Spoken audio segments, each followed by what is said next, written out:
축복 선언함으로 하나님 앞에 나가시겠습니다.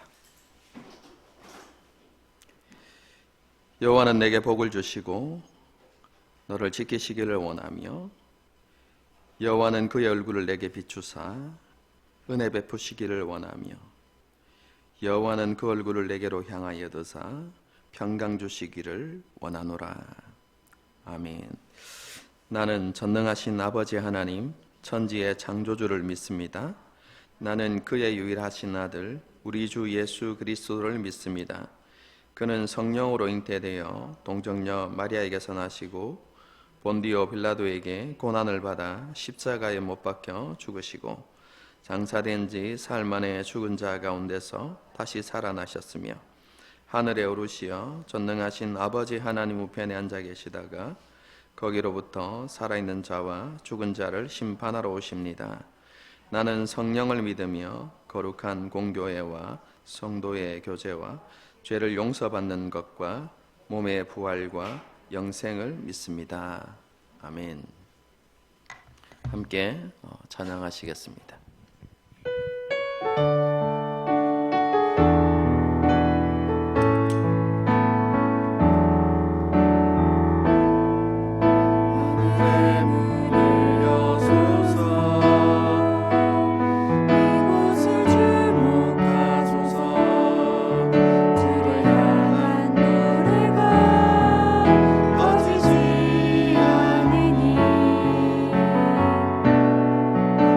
하늘에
기도하시겠습니다. 살아계신 하나님, 지난 한 주간도 우리들이 지켜주시고 또한 보호하여 주셔서 이 시간 하나님 아버지 앞에 나와서 예배드리도록 인도하여 주시니 참으로 감사드립니다. 하나님, 이 시간 드리는 예배를 통하여서 오직 하나님만 영광 받으시고 또한 찬양과 말씀을 통하여서 우리는 하나님을 만나고 또 하는 경험하는 귀하고 복된 시간 되기를 간절히 기도합니다. 아멘. 하나님, 또한 공동체를 위하여 기도합니다. 우리가 지금 현 상황에서 함께 모여서 기도할 수는 없지만 어디든지 또한 무엇을 하든지 서로를 기억하게 하시고 또 같은 마음으로 기도하면서 하나님 기뻐하시는 예배 공동체, 또한 사랑과 성김의 공동체, 또한 성교 공동체로 자랄 수 있도록 우리의 마음과 시간을 하나님 앞에 드릴 수 있는 또한 우리의 모습 되기를 간절히 기도합니다. 하나님, 이 나라와 민족을 위해 기도합니다. 지금 코로나로 인해서 많은 사람들이 어려움을 겪고 있습니다. 이 어려움을 겪고 있는 자들과 또한 이것을 위해서 수고하는 자들 모두에게 하나님의 위로가 있게 하시고 또한 하나님의 은혜로 말미암아 코로나 바이러스가 종식되고 우리의 일상을 되찾는 귀하고 복된 시간이 있기를 간절히 기도합니다. 하나님, 이 시간 말씀을 듣겠습니다. 말씀 전하시는 목사님 영육간에 강건하게 하시고 또한 목사님의 입술로 전해지는 하나님의 말씀을 통해서 주님의 음성을 듣는 귀한 시간이 되기를 기도합니다. 우리의 모든 시간을 주님께 의탁합니다. 살아계신 예수 그리스도 이름으로 기도드립니다. 아멘. 함께 하나님의 말씀을 보도록 하겠습니다. 오늘 하나님께서 우리에게 주시는 말씀은 빌립보서 2장 14절에서 18절까지 말씀입니다.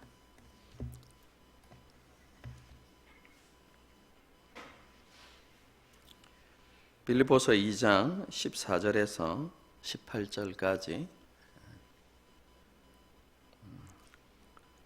한 절씩 교독해서 읽도록 하겠습니다. 제가 먼저 읽습니다.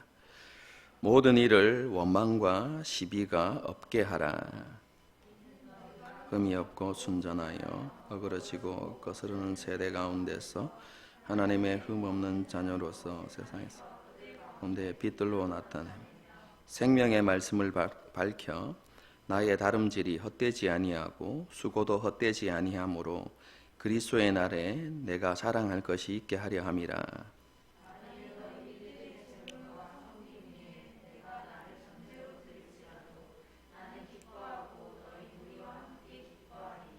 이와 같이 너희도 기뻐하고 나와 함께 기뻐하라. 아멘. 우리는 지난 시간 공동체가 성취해야 하는 구원에 대해서 생각해 보았습니다. 사도 바울은 빌립보 교회 성도들에게 사랑의 순종과 두렵고 떨리는 마음으로 하나님께서 기뻐하시는 공동체의 구원을 이루어 가라고 권면했습니다. 그리고 빌립보 교회 성도들이 이루어야 하는 공동체의 구원은 불가능한 일이 아니라 반드시 이룰 수 있는 일이라고 강조했습니다. 하나님께서 빌립보 성도들에게 공동체의 구원을 위해서 기꺼이 수고하고 헌신하고자 하는 마음도 주실 뿐만 아니라 그것을 실제로 행하고 순종할 수 있는 능력도 함께 주시기 때문이다 라고 그렇게 설명했습니다. 이런 공동체의 구원을 시작하신 분은 하나님이십니다. 그리고 그것을 완성시키시는 분도 하나님이십니다. 그래서 하나님께서는 모든 공동체, 하나님께 속한 모든 공동체의 구원을 그리스도의 날까지 반드시 이루실 것입니다. 그런데 하나님께서 이루시는 일이지만 하나님께서는 우리를 통해서 그것을 이루기를 기뻐하신다는 사실을 우리는 잊지 말아야 합니다. 그러므로 공동체의 구원을 이루는 일에 우리의 수고와 헌신이 반드시 있어야만 하는 것입니다. 우리에게는 하나님의 말씀에 항상 순종하고 두렵고 떨림으로 공동체의 구원을 이루어 가야 할 사명이 있습니다. 공동체에 속한 모든 성도가 이 사명을 마음에 품어야 합니다. 여러분, 그것이 우리 공동체의 한 마음이 되어야만 합니다. 그리고 그 사명을 이루기 위해서 우리가 헌신하고자 결단하면 하나님께서 우리 공동체의 구원을 이룰 수 있는 능력도 우리 교회와 또 우리들에게 부어주신다는 사실을 우리는 기억해야 합니다. 공동체의 구원은 그 공동체에 속한 개인의 성화와 깊은 연관이 있습니다. 공동체에 속한 개개인이 점점 변화되어지고 성장할 때 공동체의 구원도 완성되어 가는 것입니다. 이런 개인의 성화는요, 평생에 이루어지는 과정입니다. 그러므로 교만한 마음을 가지고 다 이루었다, 이런 생각들을 내려놓고 사도 바울처럼 마지막 날에 내가 주님 앞에서 옳다 인정함을 받을 것이다 라는 이런 소망들을 가지고 끝까지 믿음에 서는 싸움을 싸워 나가야 하는 것입니다. 그리고 평생을 통해서 이루어야 하는 성화는 우리 개개인이 이루어 가야 하는 것이지만 그것이 공동체 안에서 이루어진다는 사실을 우리는 잊지 말아야 합니다. 공동체 안에서 우리의 연약함이 발견되어지고 부족함이 채워지고 변화되고 성숙되어 가는 것입니다. 이런 이유로 하나님께서 우리를 공동체 안에 두셨다는 사실을 기억합시다.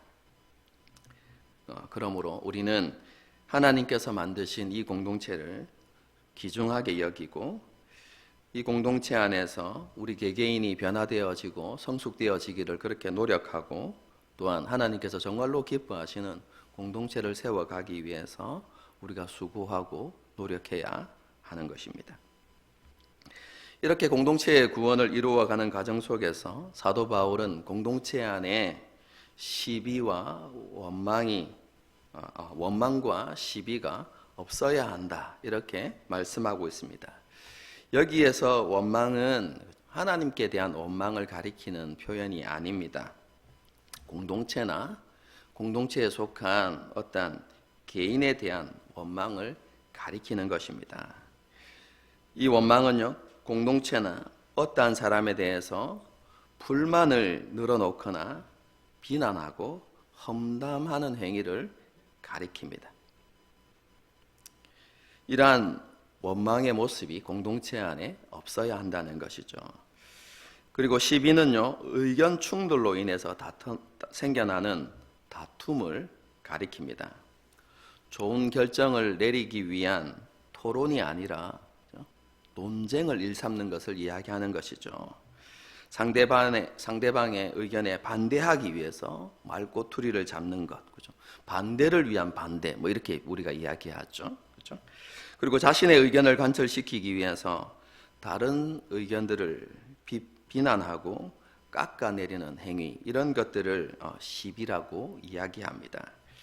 사도 바울은 공동체의 구원을 완성하기 위해서 하나됨을 깨뜨리는 이런, 그죠? 그리고 분열을 조장하는 원망과 시비가 공동체 안에 없어야 한다, 그것을 없애라 라고 이렇게 이야기하는 것이죠. 여러분, 이런 표현은요, 공동체 안에 그런 모습이 생겨날 수 있다는 것을 전제하고 있는 것이죠. 우리는 본질적으로, 그죠? 자기중심적인 모습을 가지고 있습니다. 그래서 우리의 모습을 드러내는 것을 좋아하고 인정받기를 소망하는 그런 마음들이 있죠. 여러분, 가장 강한 욕망 중에 하나가 인정받고 싶어하는 욕망입니다. 여러분, 그런 모습들 때문에, 그렇죠? 자기를 드러내기 위해서 목소리를 높이고 또 다른 사람들을 비난하고 낮추는 그런 모습들이 공동체 안에서 생겨날 수 있죠.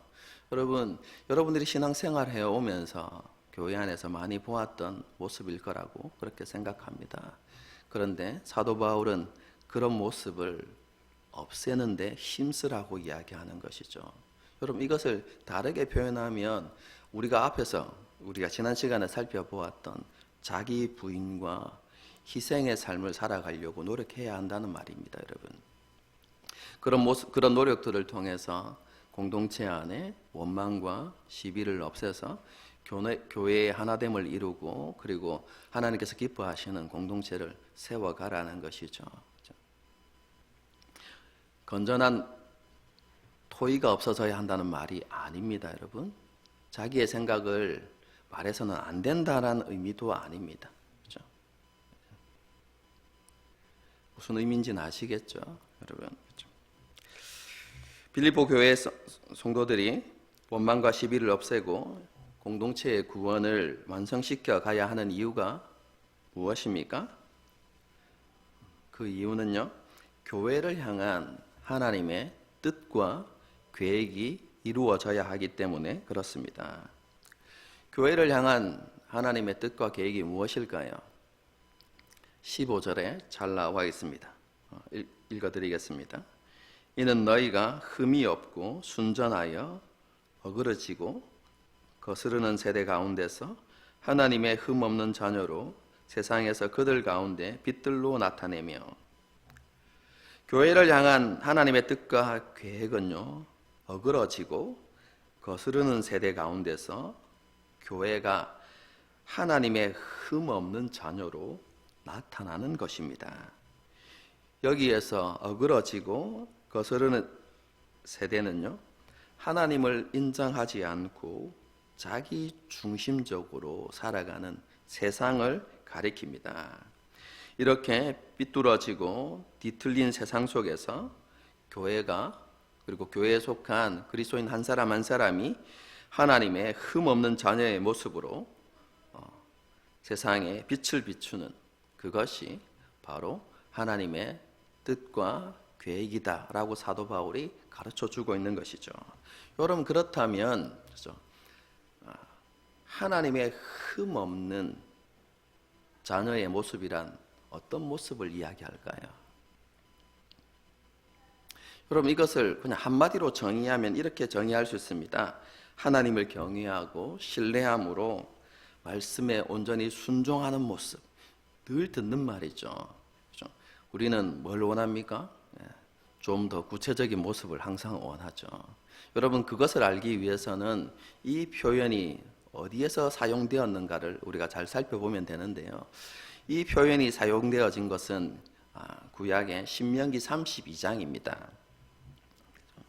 그럼 신명기 32장은요, 모세의 노래입니다.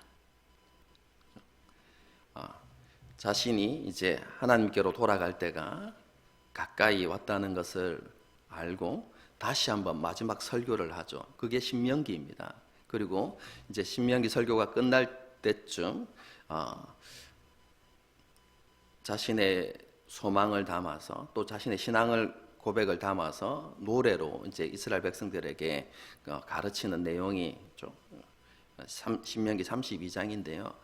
그것을 살펴보게 되면 크게 이렇게 두 가지 모습이 대조되어서 나타납니다. 하나는 하나님의 모습인데 끊임없이 이스라엘 백성들에게 은혜를 베푸시는, 그리고 반석 되신 하나님, 그런 하나님에 대해서 모세가 노래하고요. 또 다른 한 모습은 이스라엘 백성들의 모습인데, 이스라엘 백성들의 모습은 항상 하나님을 배반하고 하나님을 거스르는 그런 이스라엘 백성들의 모습으로 이렇게 나타나고 있습니다. 이런 모습을 대조시키면서 너희가 이제 그런 모습에서 돌이켜서 신실하신 하나님 앞에 합당한 이스라엘 백성들이 되라는 그런 내용이 담긴 게 모세의 노래인데요. 여러분, 그 노래 가운데서 어그러지고 거스르는 세대라는 표현이 나타납니다. 좀 더 정확하게 이야기하면 흠이 있고 삐뚤어진 세대라는 의미거든요. 여러분, 그런데 그 세대가 누구를 가리키냐면 이스라엘 백성들을 가리키는 것입니다. 광야 40년 동안 끊임없이 하나님을 시험하고 하나님 앞에 원망하고 불평하며 살았던 그 이스라엘 백성들이 흠있고 삐뚤어진 세대입니다.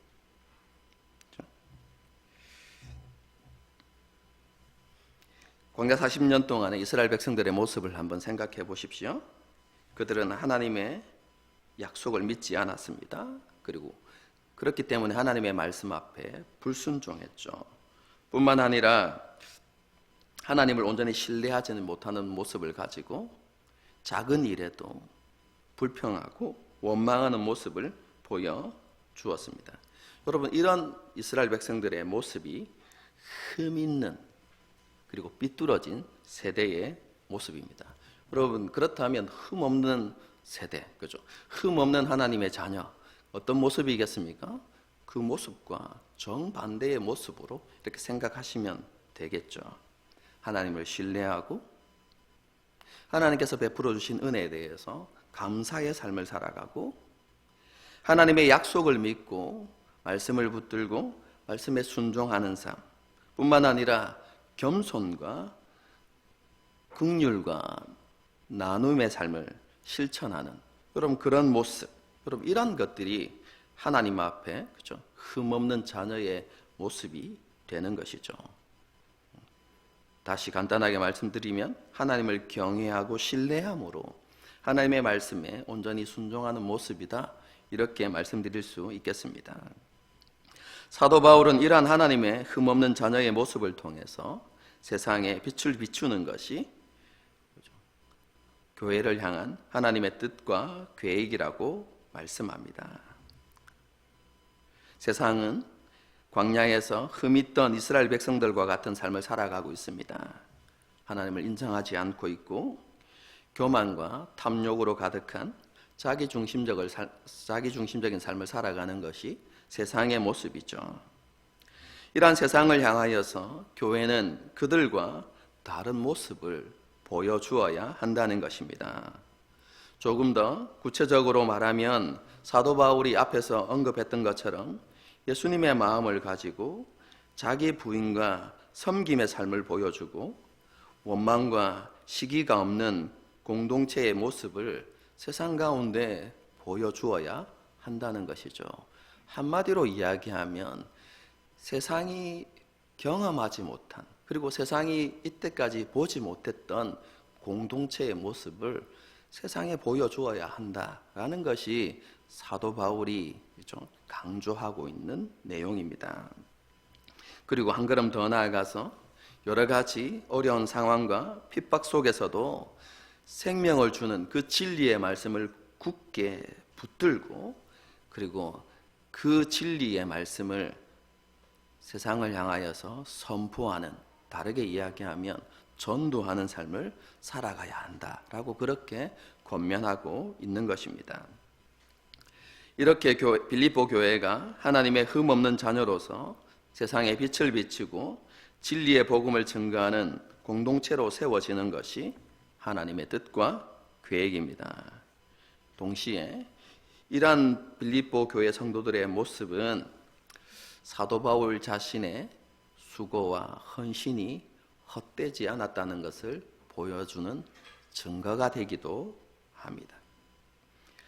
그리고 빌립보 교회 성도들이 그런 믿음의 모습으로 온전히 서게 될 때, 흠없는 하나님의 자녀의 모습으로 그렇게 서게 될 때 빌립보 교회 모든 성도들이 마지막 날에 하나님 앞에서 자신의 자랑거리가 될 것이다 라고 그렇게 고백합니다. 사도 바울은 하나님께서 기뻐하시는 공동체로 세워진 빌립보 교회는 자신의 기쁨과 영광의 면류관이 될 것이고 그로 인해서 자신은 하나님께 충성된 종이라 인정받게 될 것이라고 확신했던 것입니다. 사도 바울의 이러한 표현은요, 빌립보 성도들에게 주는 강한 도전과 권면의 메시지가 되기도 합니다. 이런 의미죠. 자신의 수고가 헛되지 않도록. 그리고 여러분이 마지막 날에 하나님 앞에서 나에게 영광의 면류관이 되도록, 나의 자랑거리가 되도록 지금까지 여러분들이 해왔던 것처럼 끝까지 믿음의 선한 싸움을 싸우십시오. 자기 부인과 섬김의 삶을 실천하고 하나님께서 기뻐하시는 공동체를 세워가십시오 라는 강력한 권면의 메시지가 되는 것이죠. 여러분, 이렇게 사도 바울은 도전과 권면을 던져주면서요, 또한 격려합니다. 여러분, 지금까지 여러분들은 잘 해오고 있었습니다. 이렇게 이야기합니다. 여러분, 그것이 17절 전반부의 표현입니다. 너희 믿음의 재물과 섬김, 이것이 그 내용을 담고 있는데요, 여기에서 재물과 섬김이라는 표현은 따로 나뉘어져 있는 것이 아니라 하나님께 드려지는 제사를 의미하는 것입니다. 그래서 하나님 앞에 희생 제물을 가지고 나와서 하나님 앞에 제사 드리는 모습이 믿음의 제물과 섬김인데요, 이것은 빌립보 교회 성도들의 헌신과 희생을 나타내는 것입니다. 사도 바울은 빌립보 교회 성도들이 하나님을 향한 온전한 믿음 가운데서 복음의 원리를 따라서 기꺼이 헌신하고 희생해 왔다는 것이죠. 여러분, 사도 바울이 그것을 인정해주고 있습니다. 그렇게 그들의 희생과 헌신을 인정하면서 사도 바울은 이렇게 이야기합니다. 그러한 여러분의 믿음의 헌신과 수고가 주님께서 다시 오시는 그날까지 계속될 수만 있다면 나는 여러분을 위해서 계속해서 희생하고 헌신할 것입니다. 그리고 그러한 희생과 수고를 나는 기쁨으로 받아들일 것입니다. 사도 바울이 그렇게 고백합니다. 여러분, 빌립보 교회가 어떤 교회입니까? 사도 바울의 희생과 섬김 위에 세워진 교회입니다. 그리고 그 희생과 섬김 위에서 빌립보 교회는 아름답게 자라왔고, 사도 바울의 가르침을 따라서 수고하고 헌신하는 삶을 살아왔습니다. 사도 바울은 그것만으로 만족하지 않고 그들이 주님 오시는 그날까지 그러한 교회의 모습을 유지할 수 있도록 자신은 기쁨으로 희생하고 수고하겠다라고 사도 바울은 고백하고 있는 것이죠. 여러분, 그렇게 자신의 결단과 고백을 보여주면서 빌립보 교회 성도들을 다시 한번 권면합니다. 여러분들도 그렇게 기뻐하십시오. 무슨 말입니까? 자기 부인과 섬김의 삶을 살아가는 것을, 그리고 하나님께서 기뻐하시는 공동체의 구원을 이루어가는 것을, 그것을 위해서 수고하며 헌신하는 것을 기쁨으로 받아들이십시오. 사도 바울이 그렇게 권면하고 있는 것이죠. 이것이 오늘 본문의 말씀입니다. 사도 바울은 오늘 본문에서 교회를 향한 하나님의 뜻과 계획이 무엇인지를 분명하게 밝히고 있습니다. 그것은 하나님의 백성으로 부름받은 교회가 하나님의 흠없는 자녀가 되어서 세상에서 빛으로 드러나고 교회를 통해서 진리의 복음이 선포되는 것. 여러분, 이것이 교회를 향한 하나님의 뜻과 계획인 것이죠. 여러분, 이러한 하나님의 뜻과 계획을 성취함에 있어서 가장 중요한 것, 그리고 가장 우선시 되어야 하는 것, 그럼 그게 무엇이겠습니까? 여러분, 그것은 공동체를 바르게 세우는 것입니다.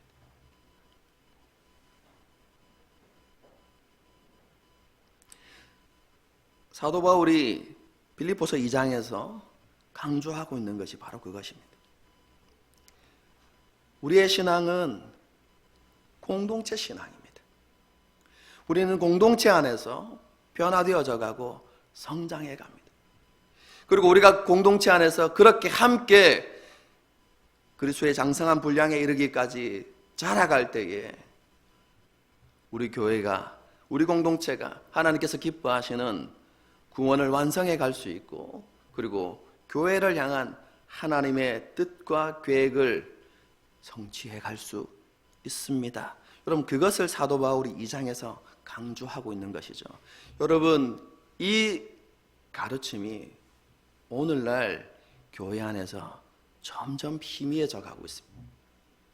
공동체의 중요성이 점점 상실되어져 가고 있습니다. 여러분,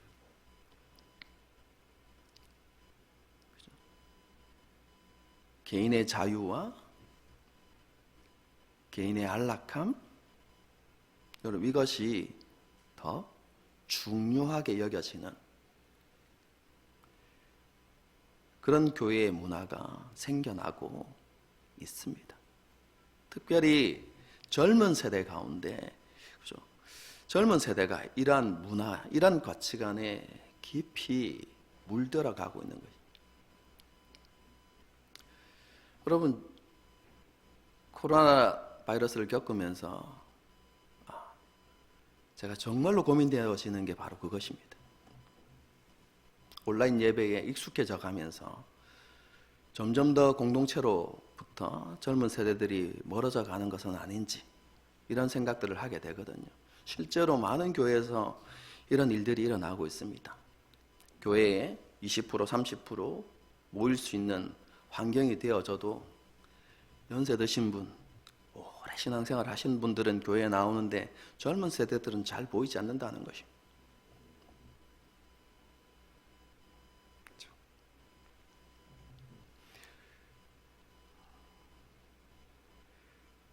너무나 감사한 것은 우리 교회 성도들은 그렇지 않다는 것에 대해서 너무 감사합니다. 특별한 사유가 있는 한 사람을 제외하고 오늘 우리 모든 성도들이 다 참석했거든요. 얼마나 감사한 일인지 모르겠습니다. 하지만 오늘 말씀을 통해서 정말로 우리가 공동체를 향하여 가진 생각이 어떠한지, 우리의 중심이 어떠한지를 다시 살펴볼 수 있어야만 합니다.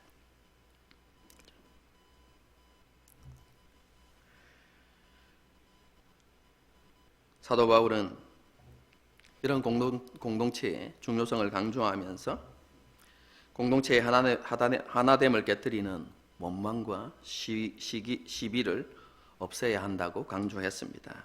다르게 표현하면 겸손과 온유와 오래 참음과 그리고 긍휼의 마음을 가지고 서로를 용납하는 공동체를 세워가야 한다는 것을 말씀하는 것입니다. 이렇게 교회가 하나님께서 기뻐하시는 공동체로 세워져 갈 때 세상은 교회를 통해서 하나님을 볼 수 있게 됩니다. 자아 실현을 최고의 가치로 여기고 자기 중심적 모습으로 살아가는 세상 속에서 교회는 자기 부인과 희생과 섬김의 원리로 세워지는 공동체의 모습을 세상 가운데 보여줄 수 있어야만 합니다. 교회는 이러한 모습을 통해서 세상 사람들에게 하나님의 주권과 사랑을 보여줄 수 있어야 하는 것이죠. 여러분, 이것이 우리가 우리 개척교회를 제일 시작하면서 제일 처음 살펴보았던 에베소서, 거기에서 좀 강조되었던 말씀이죠.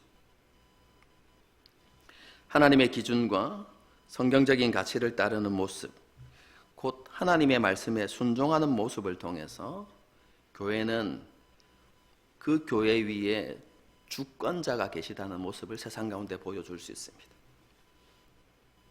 교회의 주인이 사람이 아니라 하나님이심을 세상 가운데 보여줄 수 있는 것이죠.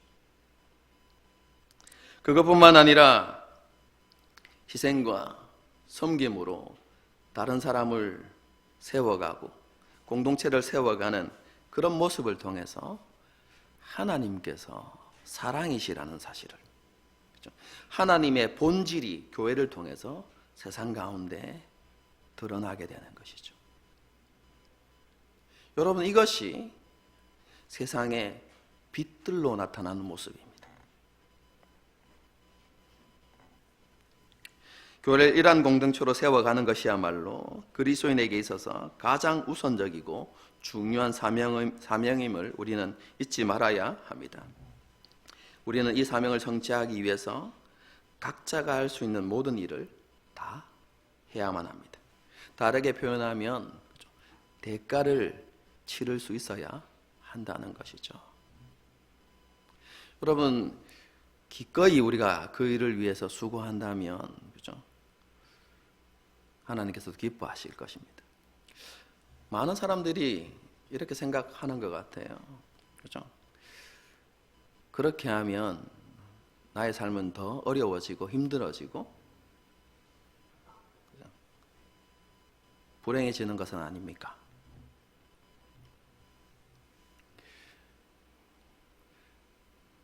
그건 우리의 생각이고요. 하나님의 약속은 이렇습니다. 우리가 하나님을 위하면 하나님은 우리의 몸을 위하십니다. 우리가 하나님을 기쁘시게 하는 일을 하면 하나님은 우리의 삶을 책임지십니다. 중요한 것은 우리가 그것을 믿느냐, 믿지 않느냐이죠. 다르게 표현하면 오늘 본문의 말씀을 가지고 이야기하면 우리가 흠없는 하나님의 자녀가 되느냐, 그렇지 않느냐죠. 광야 이스라엘 백성들은 하나님을 믿지 않았기 때문에 흠 있는 자녀의 삶을 살았습니다. 결국 가나안에 들어가지 못했죠. 하나님 온전히 신뢰하면, 다르게 이야기하면 하나님의 흠없는 자녀가 되어지면 하나님은 젖과 꿀이 흐르는 땅에서 하나님의 은혜와 보호하심과 지키심과 인도하심 가운데 살아가는 은혜를 우리의 삶 가운데 부어주시는 것입니다.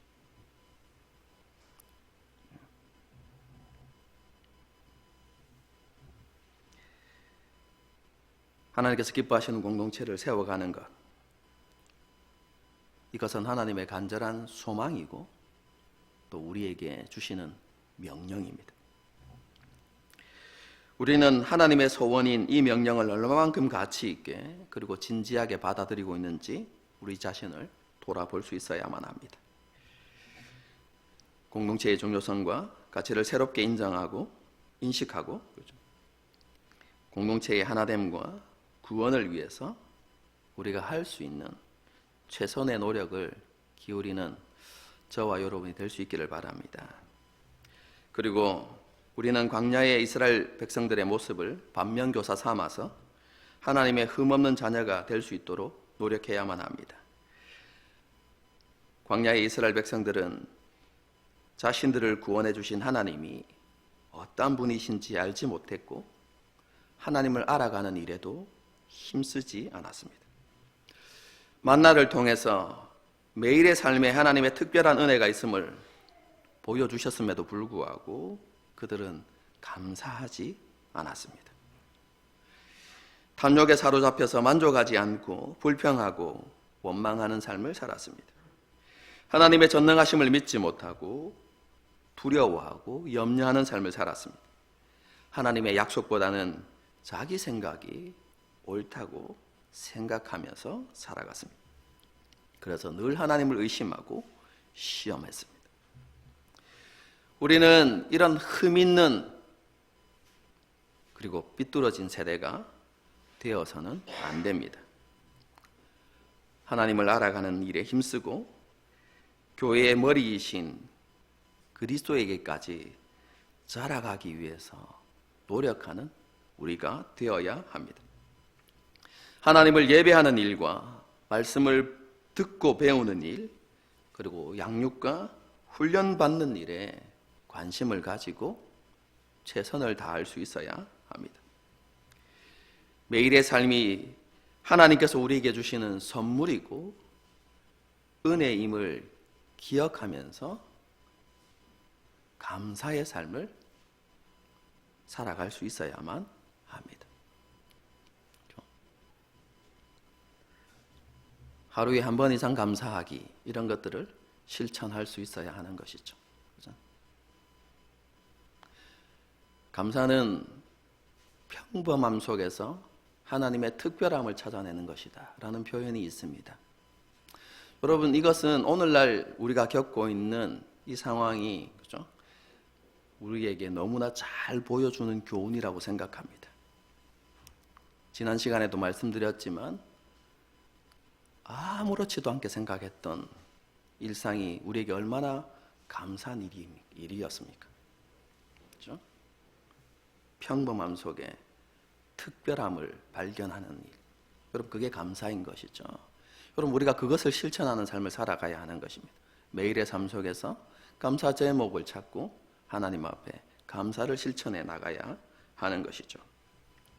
그리고 우리가 탐욕에 사로잡히지 않도록 우리의 모든 소유가 하나님의 것임을 인정하고 올바른 헌금 생활과 그리고 나누고 베푸는 삶을 살아가야만 합니다.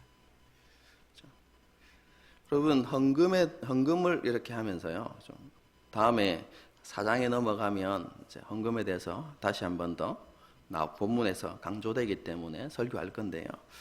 헌금에 대해서 그리스도인들이 자주 오해하는 부분이 있습니다. 그럼 그게 무엇이냐면 내 것 가운데 일부를 하나님께 드린다. 이렇게 착각하는 성도들이 있습니다. 그럼 그게 아닙니다, 여러분. 하나님의 것 가운데 하나님께서 명령하신 부분을 남기는 것입니다.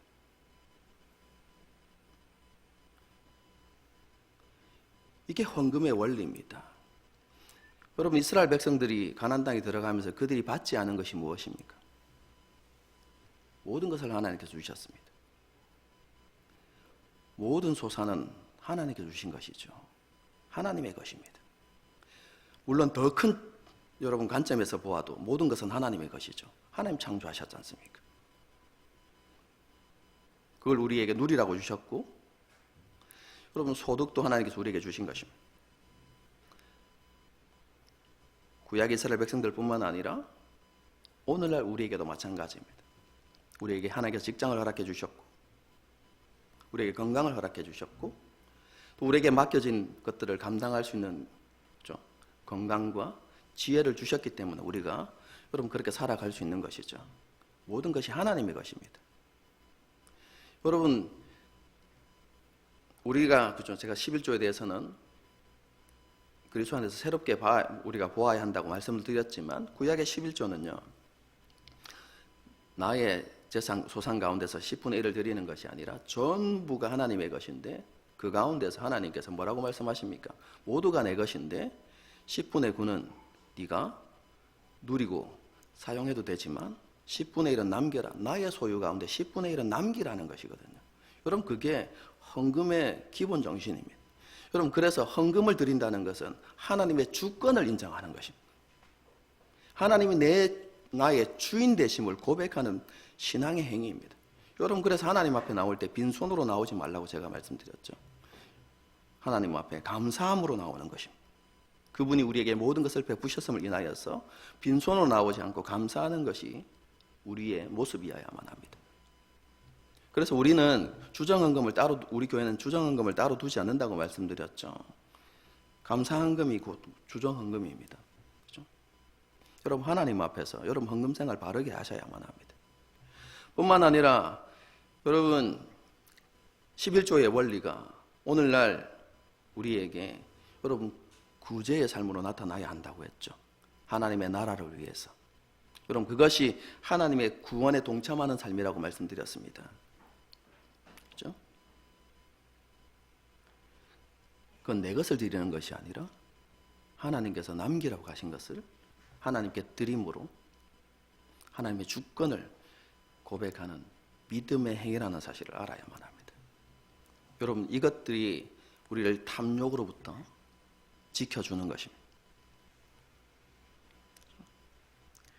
그렇죠? 다시 말씀드립니다. 재물과 하나님은 함께 섬길 수 없습니다.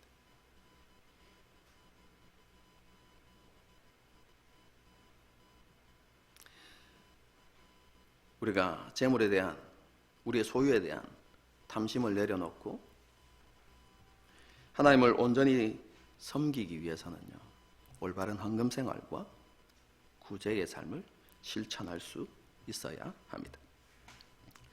뿐만 아니라 우리가 직면하고 크고 작은 문제로 인해서 낙심하는 것이 아니라 하나님을 의지하고 기도하는 삶을 살아가야만 합니다.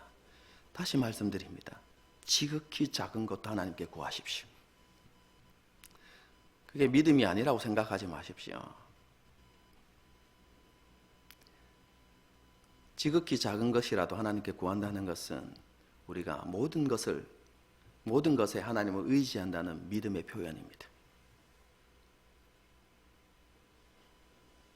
건강을 위해서도 기도하시고요.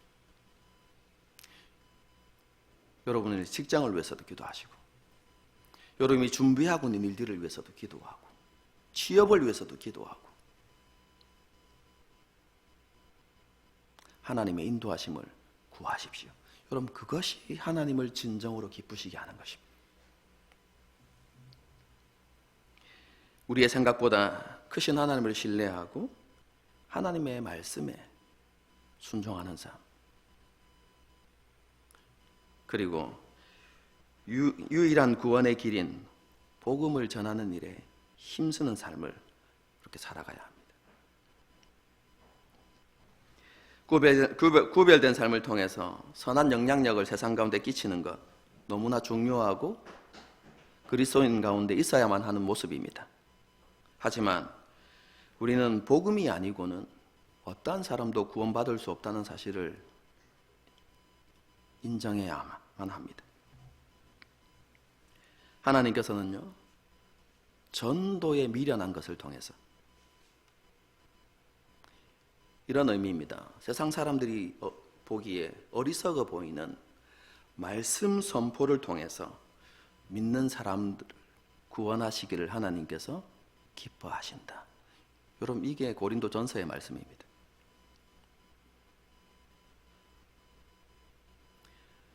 우리의 선한 행위가 세상에 좋은 선한 영향력을 미칠 수 있지만 복음이 아니고는 그 사람이 구원받을 길이 없습니다. 그러므로 우리가 선한 영향력을 끼치는 삶을 살아감과 동시에 하나님께서 기회를 주신다면 주실 때마다 우리가 있는 복음을 선포하는 삶을 살아가야만 합니다. 여러분, 그게 전도입니다. 여러분.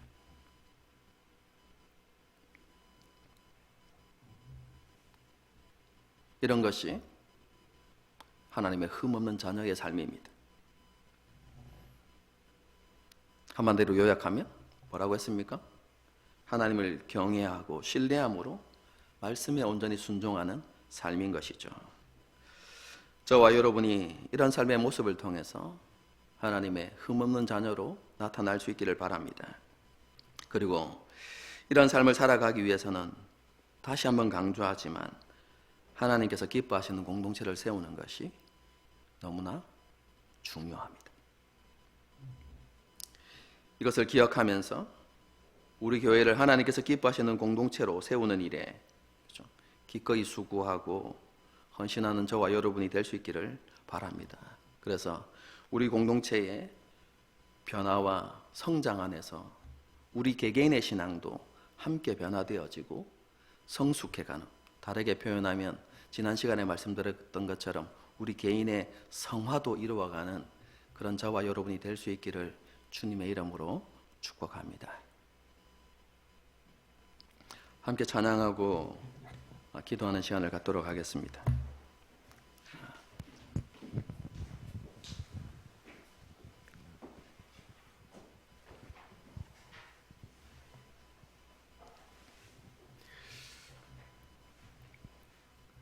내 마음의 주를 향한 사랑이, 그죠? 이 찬양인데요, 그죠? 제목이 살벌하죠, 그죠? 네. 십자가의 길, 순교자의 삶, 그죠?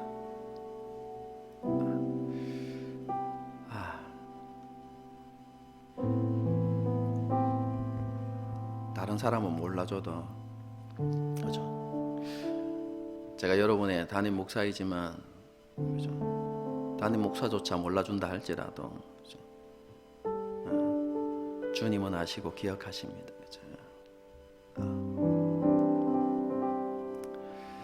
우리의 신앙이 그렇게 되었으면 좋겠습니다. 오늘 사실은 그 찬양을 부를까 이렇게 하다가, 그죠? 이 찬양으로 바꾸었는데 주님이 기억하시면 좋가리, 그것만으로 만족하는 신앙이 있다면 우리가 사도 바울처럼 기뻐하고 또 기뻐하는 삶을 살아갈 수 있을 것 같습니다. 그렇죠? 고난과 어려움과 핍박이 있었지만, 그리고 자기를 부인해야 하고 희생해야 하는 그런 삶이었지만 그래도 나는 기뻐하고 기뻐할 수 있다.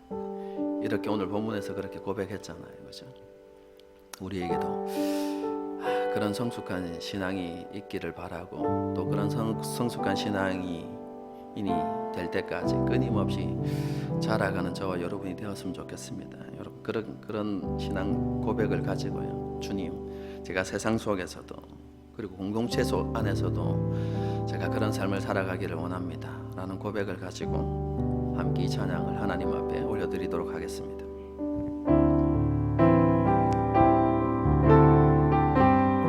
내 마음에 주를 향한 사랑이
다시 한번 찬양하시겠습니다. 내 마음에 주를 향한 사랑이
시간 함께 기도하십시다. 하나님께서 오늘 우리에게 주신 말씀을 따라서 우리가 하나님의 흠없는 자녀로서 드러나기를 얼마만큼 기대하고 소망하며 살아가고 있는지 우리 자신들을 한번 돌아보면서요, 혹시 우리가 광야의 이스라엘 백성들처럼 살고 있지 않은지, 우리 자신의 모습을 돌아보면서 하나님 앞에 고백하고, 하나님, 우리가 변화되기를 원합니다. 그리고 우리가 하나님 앞에서 합당한 모습으로 자라가기를 원합니다. 우리 자신을 위해서 기도하고, 하나님, 그리고 오늘도 우리의 변화와 성장을 위해서 공동체의 중요성을 다시 한번 말씀해 주셨는데, 다시 한번 우리가 이 교회에 모일 때 처음 마음을 우리 가운데 회복시켜 주시고, 다시 한번 공동체의 중요성을 우리가 기억하고 공동체를 위해서 기꺼이 수고하고 헌신할 수 있는 마음들이 우리 가운데 있게 해주십시오. 그래서 우리 공동체가 힘들고 어려운 지금의 상황 가운데서도 아름다운 공동체로, 또 하나님께서 기뻐하시는 공동체로 그렇게 세워져 가는 은혜가 우리 가운데 있게 해주십시오. 그럼 그렇게 기도하고요. 그리고 우리 성도들의 삶을 떠올리면서 하나님 도와주십시오.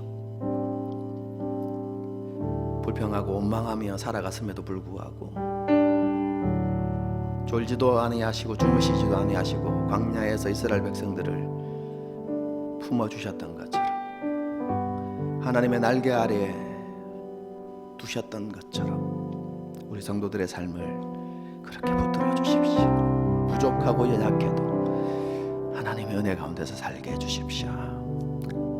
우리가 이런 기도 제목들을 가지고 함께 기도하는 시간을 갖도록 하겠습니다. 기도하시겠습니다. 그렇습니다.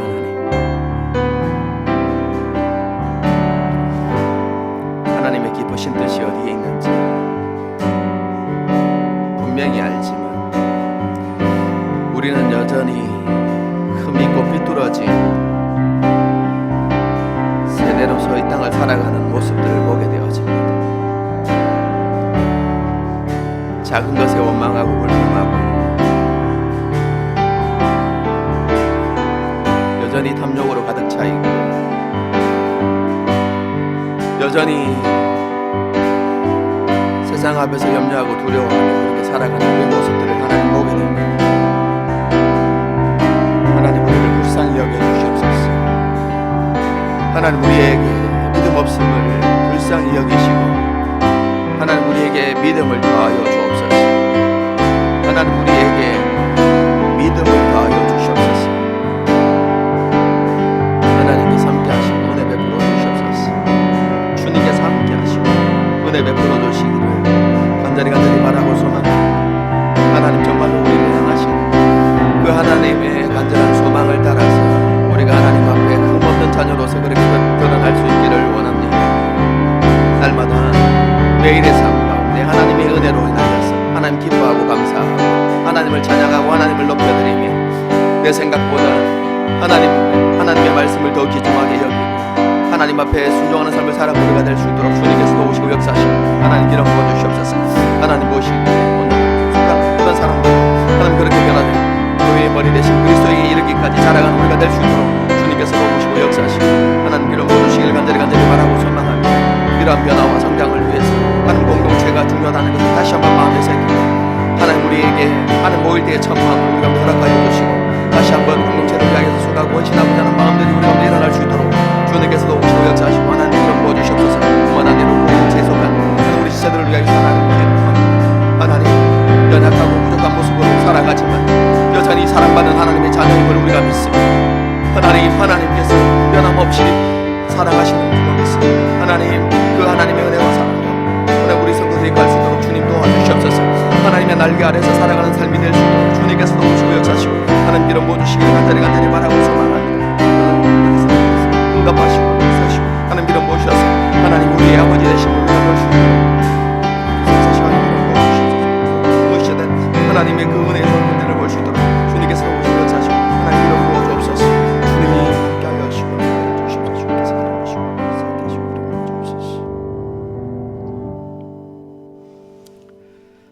주 예수 그리스도의 은혜와 하나님 아버지의 무한하신 사랑과 성령님의 위로 교통 충만하심의 역사가 이 자리에 머리 숙인 사랑하는 주의 백성들과 그들의 가정과 모든 앞날과 걸음들 위에 우리 하늘시민교회 위에 지금부터 영원토록 함께 하시기를 축원하옵나이다. 아멘.